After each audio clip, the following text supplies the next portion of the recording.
Yahu ben Almanya'da şunu anlamışım ki kafam ticarete müthiş çalışıyor.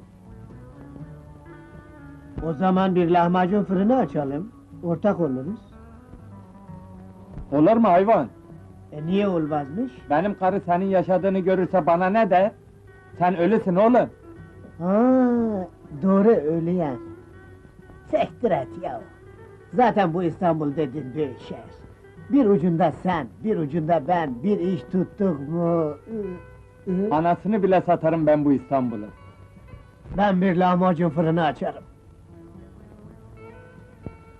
Ben de bir döner burger salonu. O ne lan? Dönerin Almanya görmüşü. Bir bok bilmiyorsun, cahil ayı. Ha. Hadi ayının şerefine. Senin maşallahın var ha.